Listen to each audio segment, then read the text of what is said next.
Mirchi Sunday suspense, কান টান উত্তেজনা।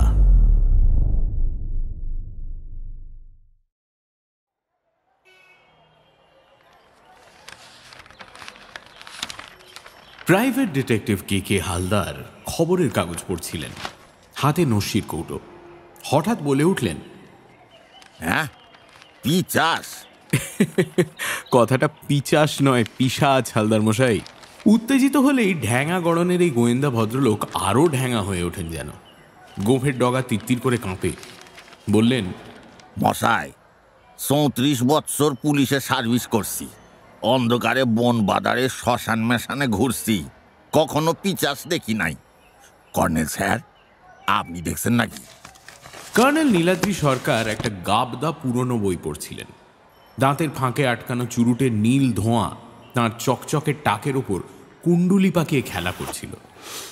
ঋষি সুলভ সাদা দাড়িতে এক টুকরো চুরুটে ছাই আটকেছিল। মুখ তুলতেই তা খসে পড়ল।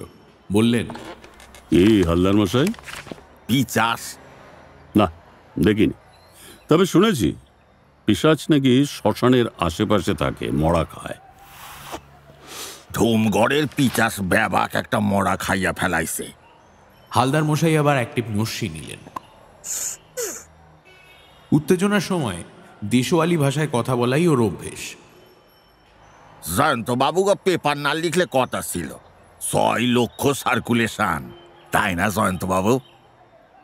আজ রোববারে ৬ লাখ, অন্যদিন ৪ লাখ।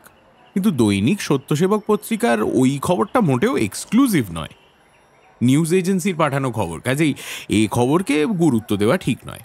আসলে পাতা ভরানোর জন্য অনেক সময় বাজে খবরও ঢোকাতে হয়। আবার সাংবাদিকরাও মাঝে মাঝে রাজনীতির কচকচি থেকে পাঠকদের রিলিফ দিতে মজার মজার খবর তৈরি করেন।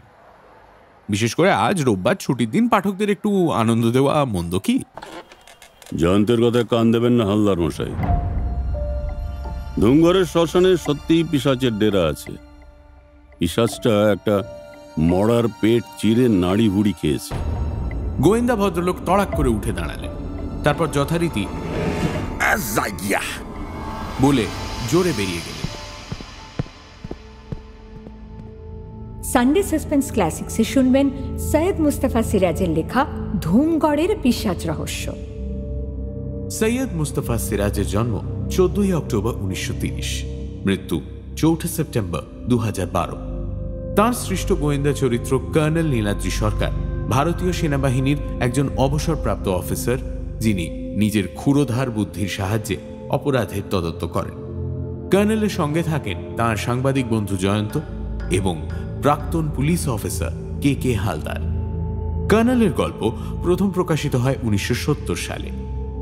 আজকের গল্প আমরা নিয়েছি দেশ পাবলিশিং থেকে প্রকাশিত কিশোর কর্নেল সমগ্র 2য় খণ্ড থেকে। ধুমগড়ের পিশাচ রহস্য এই গল্পটি সানডে সাসপেন্সে প্রথম প্রচারিত হয় 8ই অগস্ট 2021 সালে। শুরু হচ্ছে ধুমগড়ের পিশাচ রহস্য।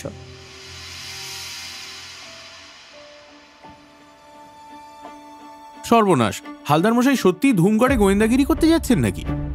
গেলে একটা রোমাঞ্চকর অভিজ্ঞতা হতো, তুমি ওর সঙ্গ ধরলে পারতে। কি আশ্চর্য, আপনি গাঁজাখুরি খবরে বিশ্বাস করেন? করি বই কি, বিশ্ব প্রকৃতিতে রহস্যের কোনো শেষ নেই ডার্লিং। কর্নেল, আপনি কি বলছেন? পিশাচ টিশাচ মানুষের আদিম বিশ্বাস, কুসংস্কার মাত্র। তুমি ডারউইনের বিবর্তনবাদের কথা ভুলে যাচ্ছ জয়ন্ত। ক্রোম্যাগনন মানুষ এবং হোমোসাপিয়েন সাপিয়েন অর্থাৎ আধুনিক মানুষের মধ্যেকার পর্যায়ে কি অবস্থা ছিল এখনো বিশেষ জানা যায়নি, তাই মিসিং লিঙ্ক কথাটা বলা হয়। কে বলতে পারে পিশাচ সেই মিসিং লিঙ্ক নয়? বিশেষ করে ধুমগড় জায়গাটা আমি দেখেছি। পাহাড়, জঙ্গল, নদী আর প্রাচীন ধ্বংসবাসের মধ্যে রহস্যময় অনেক কিছুই থাকতে পারে। ওখানকার শ্মশানটাও ঐতিহাসিক। কর্নেল বইটা টেবিলে রাখলেন। এতক্ষণে চোখে পড়ল মলাটে সোনালি হরফে লেখা আছে ধুমগড়ের রাজকাহিনী। ও, তাহলে বোঝা যাচ্ছে যে পিশাচের গল্পটা ওই বইতেও আছে। না, এটা ধুমগড়ে প্রাচীন রাজবংশের কাহিনী। 1890 সালে রাজা বাহাদুর জন্মেজয় সিংহের লেখা পারিবারিক ইতিহাস। ব্যাপারটা সন্দেহজনক কিন্তু। কেন? কাগজে ধুমগড়ে পিশাচের খবর বেরোলো, আর বইটাও অমনি আপনার হাতে চলে এলো। ষষ্ঠীচরণ আর এক দফা কফি আনলো। কফিতে চুমুক দিয়ে কর্নেল বললেন, বইটা আমার হাতে উড়ে আসেনি। গত মাসে ধুমগড় গিয়েছিলাম অর্কিডের খোঁজে। ওই সময় ওখানকার রাজাদের বংশধর রণজয় সিং এর সঙ্গে আলাপ হয়েছিল। কথায় কথায় বংশের লম্বা চওড়া গল্প শোনালেন। গল্পগুলো যে সত্যি তা প্রমাণের জন্য এই বইটা আমাকে পড়তে দিলেন। আমি উঠেছিলাম একটা ফরেস্ট বাংলোয়, সেখানে বিদ্যুৎ নেই। হ্যারিকেনের আলোয় বইটা পড়তে শুরু করলাম। সকালে ফেরত দেওয়ার কথা ছিল। হঠাৎ রণজয় সিংহ রাত দুপুরে গিয়ে হাজির। ভেবেছিলাম পারিবারিক ইতিহাসের বইটা নিয়ে কেটে পড়ছে কিনা তা দেখতে এসছেন, কিন্তু তা নয়। ভদ্রলোক চুপি চুপি একটা অদ্ভুত কথা বললেন। বইয়ের ভেতরে একটা ধাঁধা আছে, ওটার জট ছাড়াতে পারলে আমাকে সাধ্যমতো পুরস্কৃত করবেন। ধাঁধাটা হলো, পাষণ্ডের পা কবু ধরিস না, মস্তকে ঘা, কি জলে রে বাবা। সেকেলে লোকেরা শুনেছি কথায় কথায় ধাঁধা ওড়াতেন, কিন্তু এ ধাঁধাটা তো একেবারে গোলক ধাঁধা। কি বললে? কি বললে? গোলক ধাঁধা? কর্নেল উঠে দাঁড়ালেন হঠাৎ, তারপর টেলিফোনের কাছে গেলেন। ডায়াল করে সাড়া পেয়ে বললেন, সঞ্জয়বাবু, কর্নেল নীলাদ্রি সরকার বলছি। আপনার জ্যাঠামশাই। হ্যাঁ, চলে গেছেন? ঠিক আছে ঠিক আছে, আমি রাখছি। টেলিফোন রেখে উজ্জ্বল হেসে কর্নেল আমার দিকে তাকালেন। Brilliant brilliant darling, brilliant. এবেলা আমার ঘরে তোমার লাঞ্চের নেমন্তন্ন। ব্যাপার কি? হঠাৎ আমার এত প্রশংসার কি হলো? একটা জটিল রহস্যের সমাধান তোমার মুখ থেকে বেরিয়ে এসেছে। আসলে অনেক সময় আমরা জানি না যে আমরা কি জানি। অবশ্য তফাৎ শুধু একটা, ওকারের। ওকার জোরলেই তো সব জল হয়ে গেল। কি অদ্ভুত! অদ্ভুত তো বটেই, তবে এবার পিশাচটাকে খুঁজে বের করা দরকার। সেই জন্যই ধুমগড়ে ছুটতে হবে। আমার ভয় হচ্ছে জয়ন্ত, হালদার মশাই পিশাচটার পাল্লায় পড়লে আর জ্যান্ত ফিরে আসতে পারবেন না। কথাটা যদি দৈবাত কিছুক্ষণ আগে তোমার মুখ থেকে বেরোতো।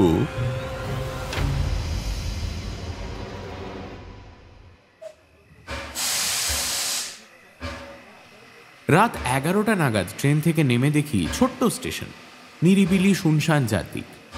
আমি ভেবেছিলাম ধুমগড় নাম এবং রাজার রাজধানী ছিল যখন, তখন স্টেশনটা আরো বড় সড়ই হবে। কর্নেল আমার মনের খবর কি করে টের পেলেন কে জানে। বললেন, আমরা ওল্ড ধুমগড়ে নেমেছি। নিউ ধুমগড় পরে স্টেশন, দূরত্ব এখান থেকে 3 কিলোমিটার। ওটা বড় স্টেশন। তো তাহলে এখানে নামলেন কেন? আমাদের টিকিট ওল্ড ধুমগড় অব্দি। কিন্তু এখানে তো লোকজন, দোকানপাট কিছুই দেখছি না, যানবাহনও তো চলছে না।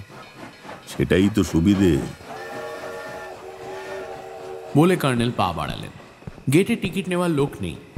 স্টেশন ঘরের ভেতরে স্টেশন মাস্টার একলা বসে টরেটক্কা করছেন। উর্দি পড়া এক রেলকর্মী প্ল্যাটফর্মে দাঁড়িয়ে সম্ভবত আকাশে তারা গুনছিল। সে আমাদের কথা শুনতে পেয়ে হন হন করে এগিয়ে এলো। ভেবেছিলাম টিকিট চাইবে, কিন্তু সে টিকিট চাইল না। চাপা স্বরে বলল, इतना रात में अब लोग स्टेशन के बाहर मत जाइए साहब, खतरनाक हो जाएगा। हम सुना इधर एक पिशाच निकला, सच? सच बात साहब। देखिए ना, ये स्टेशन में कोई पैसेंजर नहीं उतरा, सब अगले स्टेशन में उतरेगा। हम लोग पिशाच पकड़ने आया। तमाशा मत कीजिए साहब, मेरा बात सुनिए। गवर्नमेंट हमको पिशाच पकड़ने के लिए भेजा। ये देखो कैसे हम उनको पकड़ाएगा। কিট ব্যাগ থেকে প্রজাপতি ধরা নেট স্টিক বার করে কর্নেল বোতাম টিপলেন। স্টিকের ডগায় সূক্ষ্ম সবুজ রঙের জাল ছাতার মতো ছড়িয়ে পড়ল। রেলকর্মী হতভম্ব হয়ে দাঁড়িয়ে রইল। কর্নেল জাল গুটিয়ে স্টিক কিট ব্যাগে গুঁজে গেট দিয়ে বেরোলেন। স্টেশনের পেছনে একটা খাঁ খাঁ চত্বর, তার ওধারে সংকীর্ণ একটা পিচের রাস্তা অবধি আলো পৌঁছেছে, তারপর গাঢ় অন্ধকার। কর্নেল টর্চ ফেলে বললেন, তোমার টর্চ রেডি রাখো। কিন্তু এভাবে আমরা যাচ্ছি কোথায়? বন বাংলোয়। সেটা কত দূর? কাছেই। অস্বস্তি হচ্ছিল। টর্চের আলোয় দুধারে ঘন জঙ্গল আর বড় বড় পাথরের চাই দেখা যাচ্ছিল। কিছু দূর এগোতেই চড়াই শুরু। বারবার পেছনে এবং ডাইনে বাঁয়ে টর্চের আলো ফেলে দেখে নিচ্ছিলাম। কলকাতায় কর্নেলের ড্রয়িং রুমে বসে যে পিশাচের অস্তিত্ব অবাস্তব মনে হয়েছিল, এখানে এখন তা একেবারে বাস্তব বলে মনে হচ্ছে। হ্যাঁ, টর্চের ব্যাটারি কিন্তু খরচ করো না জয়ন্ত। আমার ধারণা পিশাচ শ্মশানের কাছাকাছি আছে। শ্মশান এখান থেকে দূরে। এক জায়গায় পিচ রাস্তাটা ছেড়ে খোয়া ঢাকা এক ফালি পথ ধরলেন কর্নেল। পথটা চড়াইয়ে উঠেছে। ওপরে খানিকটা দূরে টিমটিম করে একটা আলো জ্বলছে। এবার দেখলাম আমরা একটা টিলার ঢাল বেয়ে উঠছি। একটু পরে সেই আলোটার দিক থেকেই কেউ বলে উঠল, কোন বাউধর? চতুর্মুখ নাকি? জোরালো টর্চের আলো এসে পড়লো আমাদের উপর। তারপর দৌড়ে এলো একজন খাঁকি প্যান্ট শার্ট পরা লোক, তার এক হাতে বন্দুক। বুঝলাম ফরেস্ট গার্ড। সে স্যালিউট ঠুকে বলল, कर्नेल साहब आप? হ্যাঁ চতুর্মুখ। দয়ারাম আছে নাকি পিশাচের ভয়ে বাড়ি পালিয়েছে? চতুর্মুখ হাসল। জি হ্যাঁ कर्नेल साहब, তবে আপনার কিছু অসুবিধা হবে না। আমি আছি, মানিকলাল আছে। কথা বলতে বলতে আমরা হাঁটছিলাম। চতুর্মুখ লোকটি সাহসী বোঝা গেল। তার মতে পিশাচের সত্যি মিথ্যে সে জানে না, তবে এমনও হতে পারে যে গুজব রটিয়ে চোরা শিকারী বা কাঠ পাচারকারীরা এই মৌকায় জঙ্গলে ঢুকবে। তাই রেঞ্জার সাহেব তাদের দুজনকে রাত জেগে নজর রাখতে বলেছেন। উঁচু কাঠের টাওয়ারের দিকে মুখ তুলে চতুর্মুখ চেঁচিয়ে বলল, ए मनिकवा, मनिकलाल, ए कलकत्ता से अपना कर्नेल साहब आया। সালাম কর্নেল সাহেব। বাংলোটা কাঠের তৈরি, সিঁড়ি বেয়ে উঠতে হয়। লণ্ঠনের আলোয় দেখলাম বেশ ছিমছাম সাজানো গোছানো। জানলাগুলো খুলে দিলে হাওয়া খেলতে লাগলো। পেছনে নদীর জলের কলকল ঝলঝল শব্দ। খাওয়া দাওয়া আমরা ট্রেনেই সেরে নিয়েছিলাম। কর্নেল তার প্রিয় পানীয় কফি, চিনি, টিনের দুধ এবং কিছু স্ন্যাক্স এনেছেন সঙ্গে। চতুর্মুখ ঝটপট কিচেনে কেরোসিন কুকার জ্বালিয়ে কফি করে আনলো।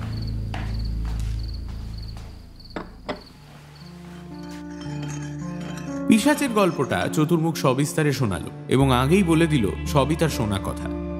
দিন চারেক আগে রাজবাড়ির এক বয়স্ক চাকর হঠাৎ ধড়ফড় করতে করতে মারা পড়ে। তখন রাত প্রায় 9টা-10টা। ডাক্তার ডাকা হয়েছিল। ডাক্তার নাকি বলেছিলেন হার্ট ফেল। রাজবাড়ি এখন নামেই, অবস্থা পড়ে এসেছে। দালান কোঠা দিনে দিনে মেরামতের অভাবে ভেঙে পড়েছে। তো লোকটাকে শ্মশানে সবাই দাহ করতে নিয়ে গেছে, এমন সময় প্রচন্ড ঝড় বৃষ্টি শুরু হয়ে যায়। সব কাঠ ভিজে গিয়েছিল বৃষ্টিতে। তাই দুজনকে বসিয়ে রেখে বাকি লোকেরা শুকনো কাঠ আনতে গিয়েছিল। তখন বৃষ্টি থেমেছে, কিন্তু বিদ্যুৎ চমকাচ্ছে, মেঘ ডাকছে। হঠাৎ লোক দুটো নাকি বিজলির ছটায় দেখে কালো কি একটা জন্তু দুই পায়ে হেঁটে মরার খাটিয়ার কাছে এলো। মুখের দুপাশে দুটো বড় বড় দাঁত, বিভৎস মুখ। লোক দুটো পালিয়ে যায়। খবর পেয়ে লাঠি, সোঁটা, বন্দুক, বল্লম, টর্চ নিয়ে অনেকে শ্মশানে ছুটে আসে। দেখে খাটিয়ায় মরা নেই। খুঁজতে খুঁজতে একটু তফাতে জঙ্গলের ভেতরে মরা পাওয়া যায়, কিন্তু পেটের নাড়ি ভুঁড়ি সবটাই খুবলে তুলে সেই দুপেয়ে জন্তুটা নাকি খেয়ে ফেলেছে। এবার সবাই ধরে নেয় জন্তুটা পিশাচ। মরাটা অবশ্য দাহ করা হয়। পরদিন রাতে রাজবাড়ির বড় তরফ রণজয় সিংহের কি একটা শব্দে ঘুম ভেঙে যায়। জানলার ধারে কেউ দাঁড়িয়েছিল। টর্চের আলো জ্বালতেই নাকি তিনি পিশাচটাকে দেখতে পান। ভীতু মানুষ, হাত থেকে টর্চ পড়ে যায়, চেঁচামেচি করেন, কিন্তু ততক্ষণে পিশাচ উধাও। গুজব এত বেশি রটেছে যে ধুমগড়ের অনেকেই নাকি পিশাচটাকে দেখেছে। তাই সন্ধ্যার পর বাজার, দোকানপাট, রাস্তাঘাট শুনশান ফাঁকা হয়ে যায়। কেউ নাকি সন্ধ্যের পর পারতপক্ষে একা বেরোয় না। ঘটনাটা শুনিয়ে চতুর্মুখ হাসতে হাসতে বেরিয়ে গেল। তবে সে বলে গেল, পিশাচ না আসুক, নদী পেরিয়ে জঙ্গল থেকে বাঘ ভাল্লুক তো আসতে পারে, কাজেই আমরা যেন দরজা ভালো করে এঁটে শুই। খবরের কাগজে মোটামুটি ওই রকম বিবরণই বেরিয়েছে। তবে রণজয় বাবুর জানলায় পিশাচের আবির্ভাবের কথা বেরোয়নি। সন্ধ্যার পর সব নিরিবিলি হওয়ার কথাও বেরোয়নি। কর্নেল দরজাটা এঁটে জানলার ধারে বসে চুরুট ধরালেন।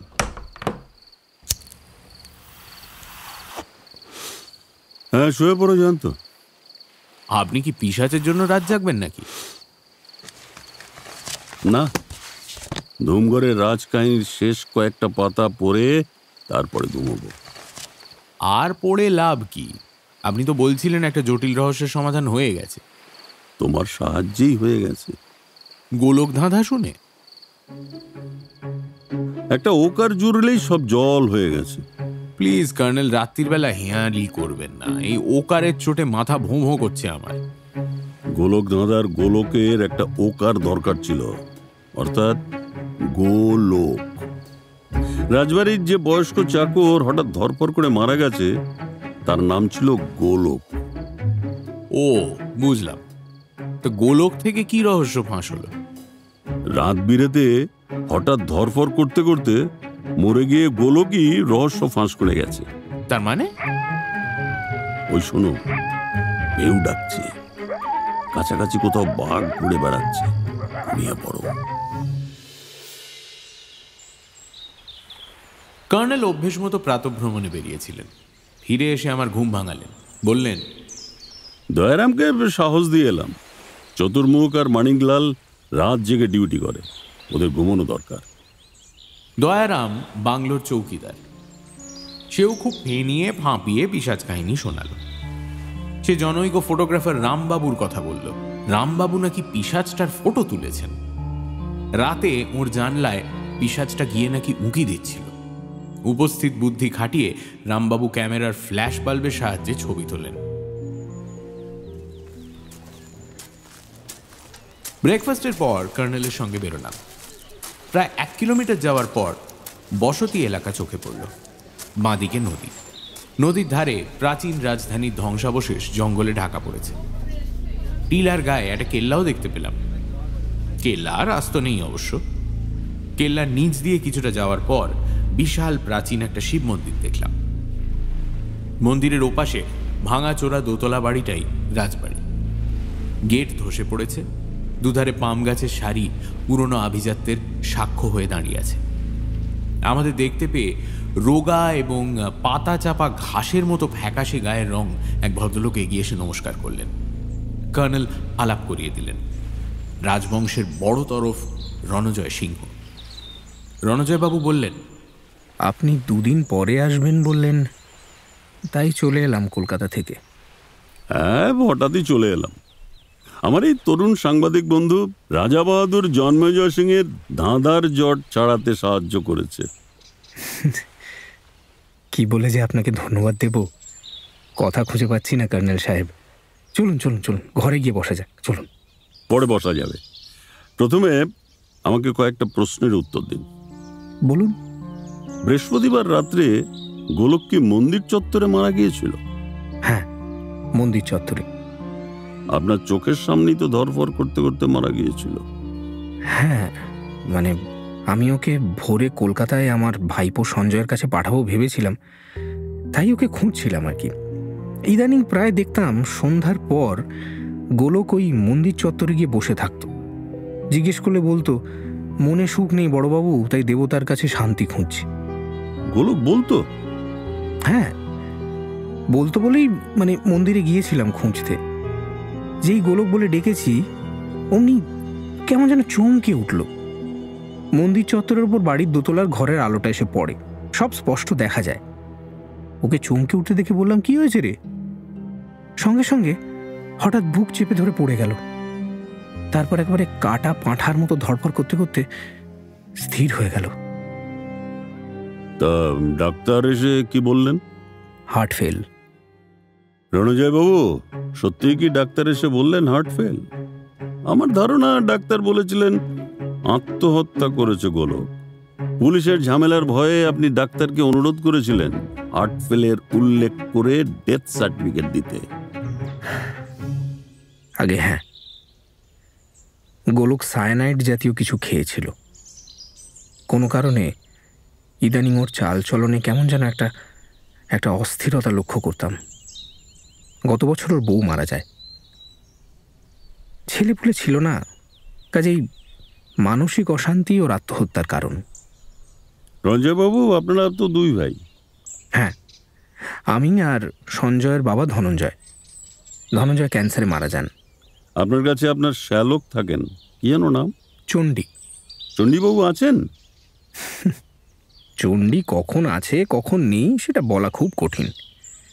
বাউন্ডুলে স্বভাব। সামান্য যা জমি জমা আছে দেখাশোনা করার দায়িত্ব দিয়েছিলাম, কিন্তু খায় দায় আর টোটো করে ঘুরে বেড়ায়। বয়সের তো লেখাজোখা নেই, অথচ এখনো নাবালক থেকে গেল। ধর্মের ষাঁড় আর কি। চলুন চলুন তাহলে এই ধর্মের ষাঁড়টাকে দেখে আসি। হ্যাঁ, ওকে পাচ্ছেন কোথায়? মন্দিরই পাব। শিবের বাহন তো শিব মন্দিরই থাকা উচিত। মন্দিরে তো ওকে। চলুন তো। যে বিশাল মন্দিরটার পাশ দিয়ে এসেছি, এবার রাজবাড়ির প্রাঙ্গণ পেরিয়ে সেখানে ঢুকলাম। চত্বরে গিয়ে কর্নেল বললেন, গোলক কোথায় দাঁড়িয়েছিল? উঁচু মন্দিরের সিঁড়ির নিচেটা দেখিয়ে দিলেন রণজয়বাবু। এই যে এই সিঁড়ির ধাপেই বসে থাকতো গোলক। কর্নেল সিঁড়ির শেষ ধাপে খোলা এক টুকরো বারান্দার দিকে আঙুল দেখিয়ে বললেন, ওই তো ধর্মেশ্বর, শিবের বাহন। কথাটা বলেই সিঁড়ির কয়েক ধাপ উঠে গেলেন। তারপর সেই ধাঁধাটা ওড়ালেন। পাষণ্ডের পা কবু ধরিস না, মস্তকে ঘা, কি জলে রে বাবা। কি ব্যাপার বলুন তো কর্নেল সাহেব? ষাঁড়ের মাথাকে ভাঙলো রণজয় বাবু। সে কি? মাথাটা যে ভাঙা সেটা তো লক্ষ্য করিনি। ধাঁধার জট ছাড়াতে বলেছিলেন, ছাড়িয়েছি, কিন্তু কোনো লাভ হলো না। লাভ হলো না? না। পাষণ্ডের পা কবু ধরিস না, এর মানে হচ্ছে পাষণ্ড শব্দের পা ধরা হবে না। পা না ধরলে বাকি রইল ষণ্ড, অর্থাৎ কিনা ষাঁড়।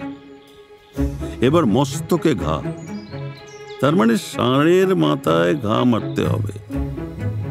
ঘা মারলে মাথা ভেঙে যাবে। তারপরে বলা হয়েছে কি জলে রে বাবা। এই জলে শব্দে বোঝায় জল জল করছে, উজ্জ্বলতা। কিসের এই উজ্জ্বলতা? হীরের। মোগল সেনাপতি রাজা মানসিংহকে বিদ্রোহ দমনে সাহায্য করার জন্য আপনাদের পূর্বপুরুষকে বাদশাহ আকবর যে হীরে উপহার দিয়েছিলেন, সেই হীরে। জন্মেজয় সিংহ বংশধরদের জন্য এই হীরেটা এই ষাঁড়ের মাথার ভেতরে লুকিয়ে রেখে ধাঁধা তৈরি করেছিলেন। ধুমগড়ের রাজ কাহিনী বইয়ে বাদশাহের দেওয়া হীরের কথা আছে, কিন্তু কোথায় আছে তা ধাঁধায় বলা হয়েছে। আরে কিন্তু ষাঁড়ের মাথা কে ভাঙলো? গোলক ভেঙেছিল। তাহলে হীরে কোথায় গেল? গোলকের পেটে। কি সর্বনাশ! হ্যাঁ, সর্বনাশ তো বটেই। হীরে সাংঘাতিক বিষ। আপনাকে আসতে দেখে হীরের টুকরোটা গোলক গিলে ফেলেছিল, সঙ্গে সঙ্গে বিষক্রিয়ায় ওর মৃত্যু হয়। কিন্তু গিললো কেন হতভাগা? লুকিয়ে ফেলতে পারতো জামা কাপড়ের তলায়। বোকা গোলক আর হুকুম পালন করেছিল টাকার লোভে। ওকে বলা হয়েছিল ধরা পড়ার উপক্রম হলে সে যেন ওটা গিলে ফেলে। গোলক জানতো না হীরে মারাত্মক বিষ। আপাতত এই পর্যন্ত। তবে আশা করি আপনাদের বংশের ঐতিহাসিক হীরে আমি উদ্ধার করে দিতে পারবো।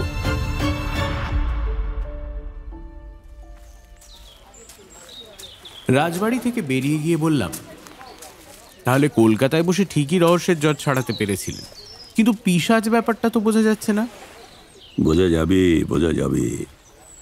আগে সেই রামবাবু ফটোগ্রাফারের দোকানে যেতে হবে। এই রিক্সা বলে কর্নেল রাস্তায় একটা সাইকেল রিক্সা ডাকলেন। বাজার এলাকায় গিয়ে রামবাবুর দোকানের খোঁজ পাওয়া গেল। দোকানের নাম জয় মা কালী স্টুডিও, বাংলা, হিন্দি, ইংরেজিতে লেখা সাইনবোর্ড। কর্নেলকে দেখেই বেঁটে নাদু সুদু চেহারার এক ভদ্রলোক সহাস্যে অভ্যর্থনা জানালেন। কি সৌভাগ্য, কি সৌভাগ্য কর্নেল সাহেব যে, আসুন আসুন, পায়ে ধুলো দিন। তা বলি, এবার কতগুলো প্রজাপতি আর অর্কিডের ছবি তুললেন? গত মাসে তো অনেক তুলেছিলেন। না, ছবি এখনো তুলিনি, তবে তুলবো। তবে আগে পিশাচ দর্শন করতে চাই। আপনি নাকি পিশাচের ছবি তুলেছেন? ভয়ের ছবি, ভয়ের ঘটনা কর্নেল সাহেব। তবে আমার পেশার লোকেদের এই একটা অভ্যেস আছে। আসলে ক্যামেরায় ফিল্ম লোড করা ছিল, ফ্ল্যাশটা ফিট করা ছিল না। তাহলে পিশাচ যেন আপনার কাছে ছবি ওঠাতেই এসেছিল। তাজা বলেছেন স্যার, তাজা বলেছেন। ফ্ল্যাশ ফিট করে ছবি তুললাম, তখন জানলার ধার থেকে ধপধপ করে চলে গেল, বাগানে ঢুকে পড়ল। পিশাচটা পাবলিসিটি চাইছে আর কি। যাই হোক, কই দেখি পিশাচের ছবি। পুলিশ এসে নেগেটিভটা সিজ করেছে। মোট 30 খানা প্রিন্ট বেচেছি। 2 খানা প্রিন্ট পুলিশ নিয়েছে, 1 খানা লুকিয়ে রেখেছিলাম। এই থেকে নেগেটিভ করব, মনে হচ্ছে প্রচুর বিক্রি হবে। রঙিন ছবিটা দেখে শিউরে উঠলাম। জানলার গড়াদের বাইরে একখানা ভয়ঙ্কর মুখ উঁকি মারছে। মুখের দুদিক থেকে দুটো লম্বা ছুঁচলো দাঁত বেরিয়ে রয়েছে। লাল ঠোঁটে চাপ চাপ রক্ত। গরিলা নয়, কর্নেল ঠিকই বলেছিলেন। ক্রোম্যাগননের পরবর্তী কোনো পর্যায়ের নরবানর। বিভৎস ছবি। কর্নেল আতশ কাঁচে খুঁটিয়ে দেখে বললেন, ঠিক আছে, রেখে দিন। কদিন আছেন তো? একটা কপি আপনার জন্য রাখবো খন। হ্যাঁ, রাখতে পারেন। বলে কর্নেল বেরিয়ে এলেন। রাস্তায় গিয়ে বললাম, হালদার মশাইয়ের জন্য ভয় হচ্ছে, ওকে খুঁজে বের করা উচিত কর্নেল। চলো এবার শ্মশানতলায় যাওয়া যাক, একটু দূর হবে। রিক্সাটা কি? কিন্তু কোনো রিক্সই শ্মশানতলায় যেতে রাজি হলো না। শুধু একজন বলল সে রাস্তার মোড় অবধি যাবে, 10 টাকা লাগবে। কর্নেল রাজি হয়ে গেলেন। রাজবাড়ি এলাকা ছাড়িয়ে গিয়ে রাস্তার মোড় এলো।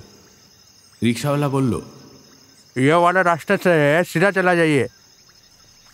এবড়ো খেবড়ো খোয়া ঢাকা রাস্তার দুধারে জঙ্গল আর টিলা। কর্নেল বাইনকুলারে চারদিক দেখতে দেখতে হাঁটছিলেন। আমার ভয় হচ্ছিল বিরল প্রজাতির কোনো পাখির পেছনে উধাও হয়ে না যান। গেলে পরে আমাকে একা পেয়ে নিশ্চয়ই পিশাচটা এসে ঝাঁপিয়ে পড়বে, আমার নাড়ি ভুঁড়ি খেয়ে ফেলতে দেরি করবে না। কিন্তু কর্নেল উধাও হলেন না। কিছুক্ষণ পরে আমরা শ্মশানে পৌঁছলাম। চারদিকে ডালপালা ছড়ানো, ঝুড়ি নামানো আদ্যিকালের বটগাছ। তার ধারে শরৎকালের ভরা নদী। এখানে ওখানে চিতার ছাই আর ভাঙা মাটির কলসি পড়ে আছে। একপাশে কয়েকটা পাথরের ঘর মুখ থুবড়ে পড়েছে। তার কাছে একটা পাথরের মন্দির, কতকটা বৌদ্ধ স্তূপের গড়ন। খানিকটা ফোকর দেখা যাচ্ছে স্তূপে। ওটাই সম্ভবত দরজা ছিল, মাটিতে বসে গেছে, ঝোপেও ঢাকা পড়েছে। বললাম, কর্নেল, পিশাচটা ওই স্তূপের ভেতর থাকে না তো? কর্নেল আমার কথার জবাব না দিয়ে বটতলায় একটা ঝুড়ির কাছে গেলেন। তারপর বললেন যে সেখানেও নিশ্চয়ই কোনো সন্ন্যাসী ধুনি জ্বালিয়েছিল, কারণ টাটকা ছাই সেখানে পড়ে রয়েছে। গত 24 ঘন্টায় বৃষ্টি হয়নি, কাজেই ছাই এখনো সেখানেই পড়ে রয়েছে। তার সঙ্গে রয়েছে একটা ছোট্ট ত্রিশূল আর মড়ার খুলি। কর্নেল খুলিটা কুড়িয়ে নিয়ে ফেলে দিলেন। ঠকাস করে শব্দ হলো। প্লাস্টিকের নকল খুলি? কাজেই হালদার মশাই ছদ্মবেশী সাধু সেজে এখানে ধুনি জ্বেলেছিলেন, এতে আমি নিঃসন্দেহ। উনি গেলেন কোথায়? কর্নেল মাটিতে দৃষ্টি রেখে কিছুক্ষণ ঘোরাঘুরি করে থমকে দাঁড়ালেন। কি একটা কুড়িয়ে নিয়ে বললেন, এক টুকরো জটা, মেড ইন চিতপুর, পাটের তৈরি জটা। কিন্তু হালদার মশাইয়ের নকল জটা ছিঁড়ে পড়ার অর্থ একটাই, ওকে কেউ আক্রমণ করেছিল। সর্বনাশ! কিন্তু তাহলে তো পিশাচের পাল্লায় পড়েছেন গোয়েন্দা ভদ্রলোক। কিন্তু ওর কাছে তো রিভলভার থাকে। কর্নেল স্তূপটার কাছে এগিয়ে গেলেন, পিঠের কিটব্যাগ থেকে টর্চ বের করে সেই ফোকরের কাছে গুঁড়ি মেরে বসলেন। টর্চ জেলে ভেতরটা দেখেই বলে উঠলেন, জয়ন্ত, দেখে যাও, দেখে যাও। দৌড়ে গিয়ে উঁকি মেরে দেখি খটখটে পাথুরে মেঝে চামচিকে নাদির ওপর চিত হয়ে শুয়ে আছেন প্রাইভেট ডিটেকটিভ। হাত এবং পা বাঁধা, মুখে টেপ সাঁটা ছিল কিন্তু খুলে গেছে। তার চেয়েও বিচিত্র ব্যাপার, টর্চের আলোয় চামচিকের ঝাঁক ছত্রভঙ্গ হয়ে উড়াউড়ি করছে, হালদার মশাইয়ের ওপর আছড়ে পড়ছে বারবার, কিন্তু ওর সাড়া নেই। অজ্ঞান হয়ে আছেন নাকি? হালদার মশাই, হালদার মশাই! গোয়েন্দা ভদ্রলোক পিটপিট করে তাকালেন। জ্বালাতন! আজ তোরা আমারে মারস কেন? যা যা যা যা যা, আবার মারে। চামচিকা কি আর সাথে কয়? হালদার মশাই, হালদার মশাই! হ্যাঁ, হালার পিচাস আবার আইসো? একখান দাঁত উপরে ফেলাইছি, আর একখান রাখুম না। Come on come on! জয়ন্ত, জয়ন্ত, এই ছুরি নিয়ে ভেতরে ঢোকো, বাঁধন খুলে ওকে বের করে আনো। আমার এই প্রকাণ্ড শরীর ভেতরে ঢোকানো যাবে না।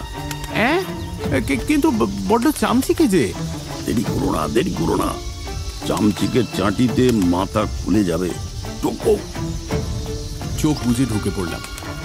চামচিকে ঝাঁকের চাঁটির পর চাঁটি খেতে খেতে বাঁধন কেটে গোয়েন্দাকে টেনে বার করলাম। তখনও উনি গর্জন করে যাচ্ছেন, হালা পিচাস, দাঁত সব ফেলাই দিমু, সব কটা দাঁত ফেলাই দিমু তোমার।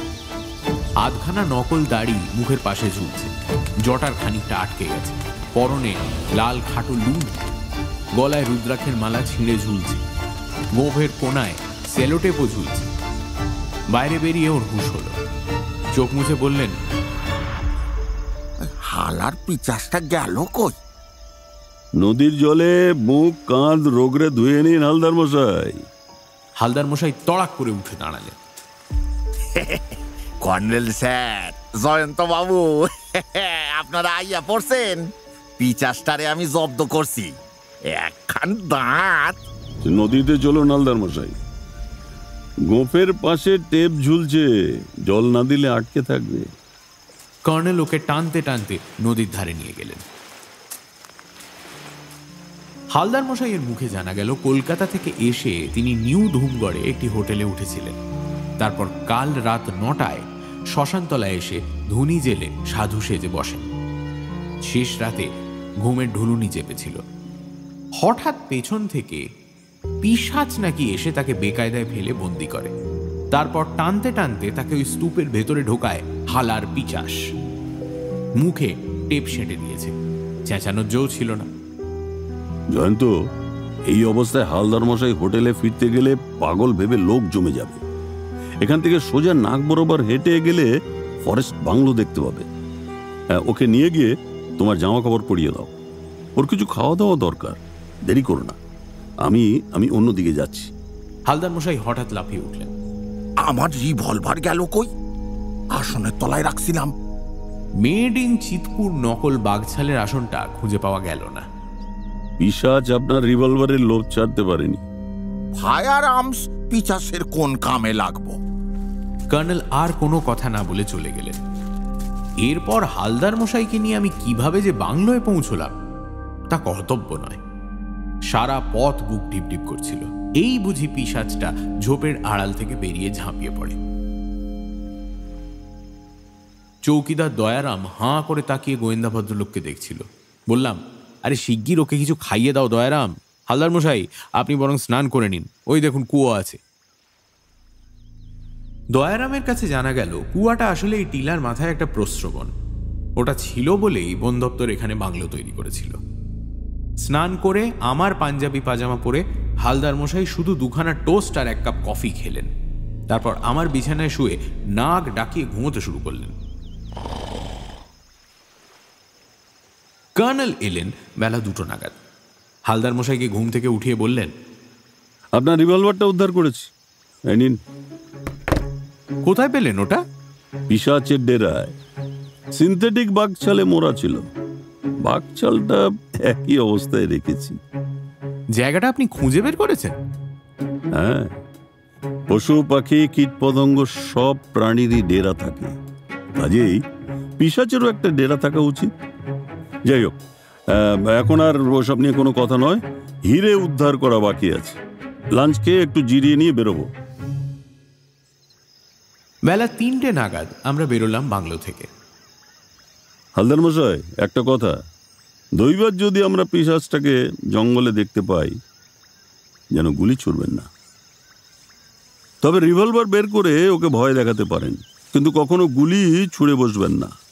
পিশাচটাকে আমরা অক্ষত অবস্থায় ধরতে চাই। অজানা আশঙ্কায় আমার বুকটা ধড়াস করে উঠল। কর্নেল বনবাদার ভেঙে হাঁটছিলেন। মাঝে মাঝে পাথরে উঠে বাইনকুলারে চারিদিক দেখছিলেন। বললাম, কর্নেল, আমরা কি পিশাচের ডেরায় যাচ্ছি? না, শ্মশানতলায়। শ্মশানতলায়? শ্মশানতলায় কেন? আপত্তি আছে তোমার? আমাদের সবাইকে তো একদিন শ্মশানেই যেতে হবে, কি বলেন হালদার মশাই? না, মানে জায়গাটা অস্বস্তিকর। মরা পোড়ানো ছাইয়ের গাদা, বিশেষ করে চিতার ছাই দেখলেই আমার কেমন গা ছমছম করে। কি বললে? চিতার ছাই? হ্যাঁ, কিন্তু এতে চমকে ওঠার কি আছে? কর্নেল হন্তদন্ত হয়ে হাঁটতে থাকলেন। হকচকিয়ে গিয়েছিলাম। হালদার মশাই লম্বা পা ফেলে ওকে অনুসরণ করলেন। পিছিয়ে পড়ার ভয়ে আমিও প্রায় জগিং শুরু করলাম। শ্মশানতলায় পৌঁছে কর্নেল বললেন, হালদার মশাই, দেখুন তো, এলোমেলো অনেক চিতার চিহ্ন পাওয়া যাচ্ছে। এগুলোর মধ্যে টাটকা চিতা কোনটা হতে পারে? যতদূর জানি, বৃহস্পতিবার রাত্রে গোলকের মরা পোড়ানোর পর পিশাচের ভয়ে এ শ্মশানে আর কোনো মরা পোড়ানো হয়নি। নিউ ধুমগড়ের নতুন শ্মশানে সবাই মরা পোড়াচ্ছে। গোয়েন্দা ভদ্রলোক ঘোরাঘুরি করে দেখতে দেখতে বললেন, বৃষ্টি বাদলায় সবগুলি হেভি ধুইয়া গেছে। তবে আপনি কার সীতা কইলেন যেন? রাজবাড়ির সার্ভেন্ট গোলকের, মানে যার মরার নারী বুড়ি খেয়ে ফেলেছিল পিশাচ। তবে তো ওনার সীতার সাই হেভি হইব। Last burning colonel sir, heavy ash. এই যে। কর্নেল গিয়ে বৃষ্টির জল থেকে পাঁকের মতো ছাইগুলো ঘাঁটতে শুরু করলেন। বললাম, আরে ও কি করছেন? যেখানে দেখিবে ছাই উড়াইয়া দেখো তাই, পাইলেও পাইতে পারো অমূল্য রতন। হালদার মশাইও হাত লাগাতে যাচ্ছিলেন, কিন্তু কর্নেল তাকে নিষেধ করলেন। একটু পরে ছাইয়ের গাধার তলা থেকে কি একটা জিনিস কুড়িয়ে কর্নেল নদীর ধারে দৌড়ে গেলেন। জলে সেটা ধুয়ে পকেটে ঢুকে হাসলেন। জানত, শ্মশানতলায় আসছিলাম পিশাচটার জন্য ওত পাততে। কারণটা পরে বলছি, তবে এবারও তুমি রহস্যের দ্বিতীয় পর্ব ফাঁস করেছ। ধন্যবাদ ডার্লিং, অসংখ্য ধন্যবাদ। হিরে উদ্ধার হয়ে গেল। বলেন কি? ওই জিনিসটা হিরে? গোলকের চিতা ছাইয়ে কে লুকিয়ে রেখেছিল? কেউ না, কেউ না। হিরেটা গিলে গোলক মারা পড়েছিল ঠিকই, কিন্তু পাকস্থলিতে হিরে পৌঁছানোর কথা নয়। গলার নলিতেই আটকে যাওয়া উচিত, কারণ হিরে খাজ কাটা ধাতু। কই দেখি? পরে দেখাবো। এবার পিশাচের জন্য ওত পাততে হবে। বটগাছের আড়ালে চলুন। বটগাছের ঝুড়ির ভেতর দিয়ে এগিয়ে গুঁড়ির আড়ালে তিনজনে বসে পড়লাম। সামনে ঝোপ জঙ্গলে ঢাকা ঢালু মাটি নদীতে নেমেছে। এখানে ওখানে বড় বড় পাথর পড়ে আছে। হঠাৎ দমকা বাতাসে উৎকট গন্ধ ভেসে এলো। নাক ঢাকলাম। চাপা স্বরে বললাম, গন্ধ কিসের? কর্নেল ইশারায় চুপ করতে বললেন। বেলা পড়ে এসেছে। পাখিরা তুমুল হল্লা জুড়েছে। সামনে একটা পাথরের আড়ালে একটা শেয়াল এসে দাঁড়ালো। তারপর আমাদের দেখতে পেয়েই থমকে গেল। তারপর প্রায় জান্তব গলায় একটা গর্জন শোনা গেল।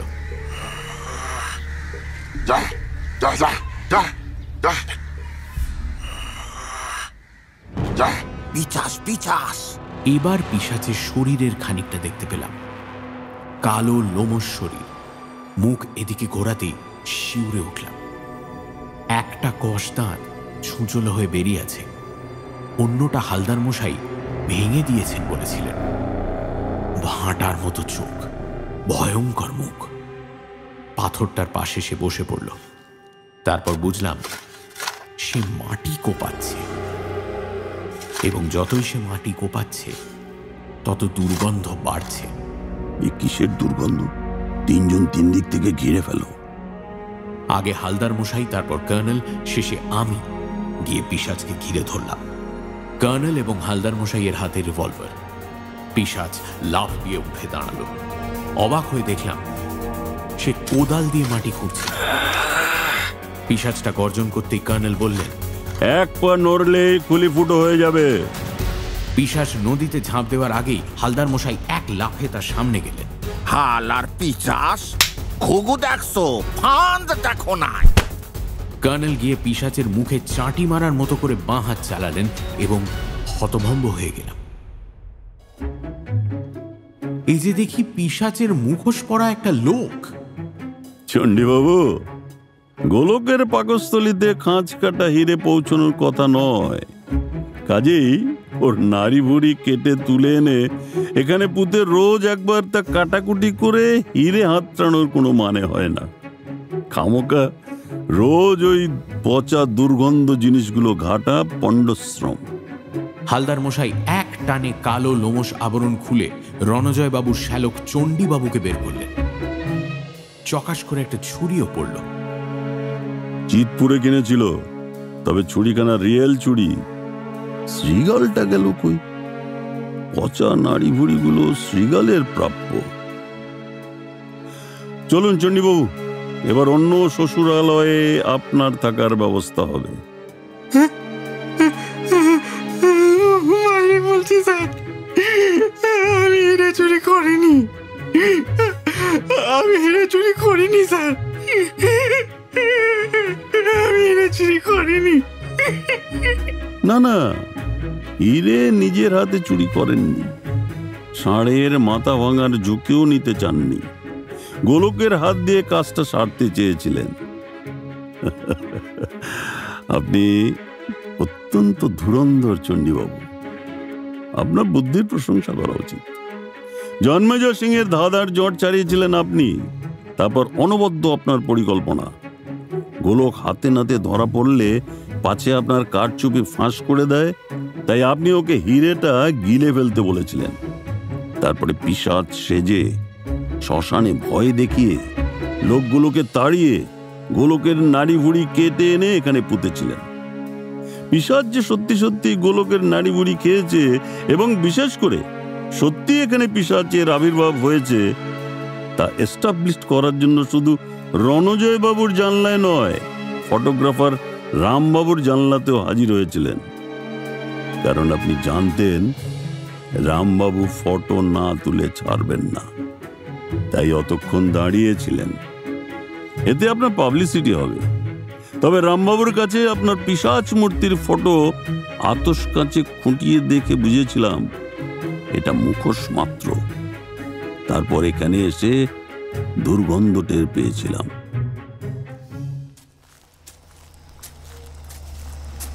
কথা বলতে বলতে কর্নেল আসামিকে ধরে নিয়ে যাচ্ছিলেন। এবার একটা পুলিশের জিপ আসতে দেখা গেল এবড়ো খেবড়ো রাস্তায়। জিপ এসে থামল। এক দঙ্গল পুলিশ বেরিয়ে পড়ল। একজন অফিসার সহাস্যে বললেন, তাহলে আমরা আসার আগেই পিশাচ ধরে ফেললেন কর্নেল সাহেব, শেষ দৃশ্য দেখার সুযোগ দিলেন না।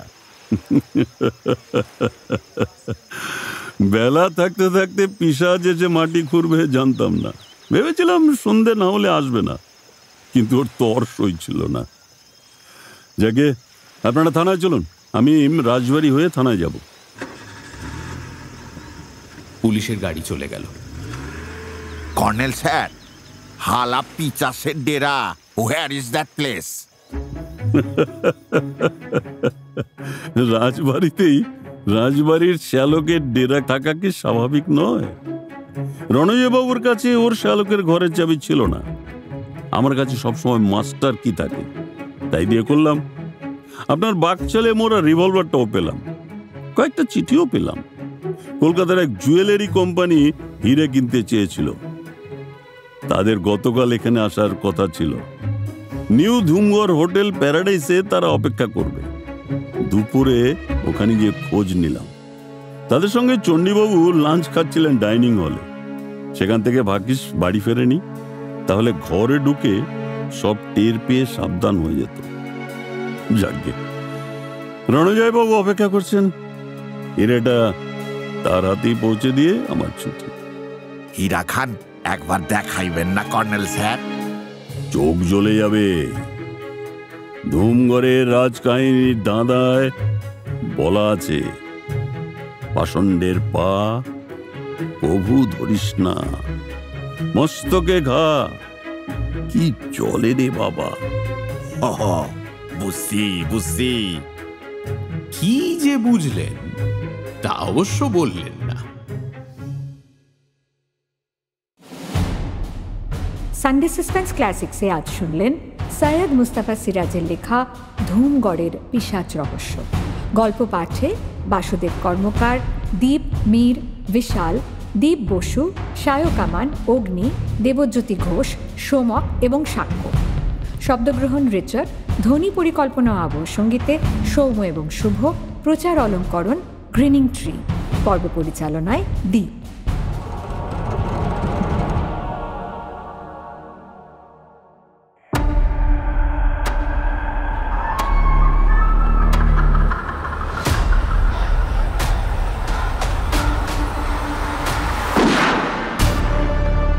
মির্চি সানডে সাসপেন্স, কান টান উত্তেজনা।